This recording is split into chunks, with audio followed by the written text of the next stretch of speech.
আসসালামু আলাইকুম। অনেক সময় দেখা যায় আমরা ফেসবুক আইডিতে ৪-৫ ফ্রেন্ড থাকেন, বাট ফটো একটা ছাড়ার বাদে না একটা লাইক আর না এই ৪-৫ ফ্রেন্ডের লোকে আমরা সারার লগে কোনো কন্ট্যাক্ট হয়।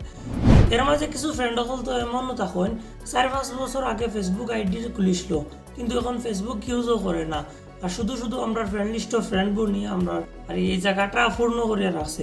তো আজকের ভিডিওতে আমি আপনারা দেখানোর চেষ্টা করব আপনার ফেসবুক আইডির ফ্রেন্ড লিস্টর ইনঅ্যাক্টিভ ফ্রেন্ড সকলরে আপনি কিলা রিমুভ করতে পারবা শুধুমাত্র এক ক্লিকে, কোনো পরিশ্রম করতে লাগতো না। তো এই জিনিসটা করার লাগে আমরা মোবাইল স্ক্রিনও যাইতে লাগবো। মোবাইল স্ক্রিনও গিয়ে আমি আপনারা দেখানোর চেষ্টা করবো। তো ফার্স্ট অফ অল মোবাইল স্ক্রিনও হওয়ার পরে আপনারা ফেসবুক অ্যাপ্লিকেশনও যাইবা। ফেসবুকে যাওয়ার পরে আপনারা থ্রি লাইনও ক্লিক করবা। থ্রি লাইনও ক্লিক করার পরে আপনারা নামের উপরে ক্লিক করবা।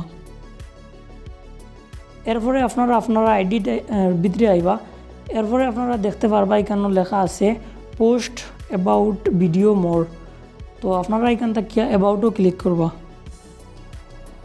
অ্যাবাউটও ক্লিক করার পরে আপনারা একটু স্ক্রল ডাউন করে নিচে আইবা। নিচে আইলে এখানে আপনারা ফ্রেন্ড কতজন আছেন দেখতে পারবা।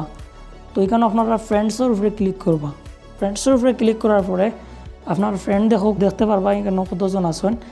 এর কিনারে আপনারা দেখতে পারবা ম্যানেজ লেখা আছে। তো ম্যানেজও ক্লিক করবা। ম্যানেজও ক্লিক করার পরে আপনারা এখানে দেখতে পারবা উপরে অপশন আছে লিস্ট ইন্টারক্টেড উইথ, এখানে আপনারা ক্লিক করবা। এরপরে আপনারা এখানে দেখতে পারবা কতজন ফ্রেন্ড ইনঅ্যাক্টিভ আছেন আপনার আইডিত। তো এই ফ্রেন্ডগুলো আসলে কোনো কামন নাই। তো এর কারণে এই ফ্রেন্ডগুলোরে আপনারা চাইলে এখান থেকে একজন করে আনফ্রেন্ড করতে পারবা। আর যদি আপনারা একলগে সব করতে চান তাহলে সিলেক্ট মাল্টিপলও ক্লিক করবা।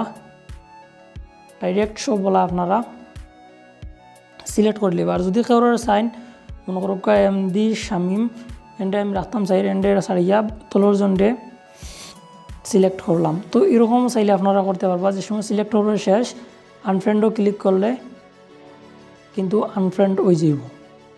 আর ভিডিওটা যদি ভালো লাগে তাহলে একটা লাইক করবা, চ্যানেলে নয়া হইলে সাবস্ক্রাইব করে রাখবা পরবর্তী ভিডিওগুলো দেখার লাগে।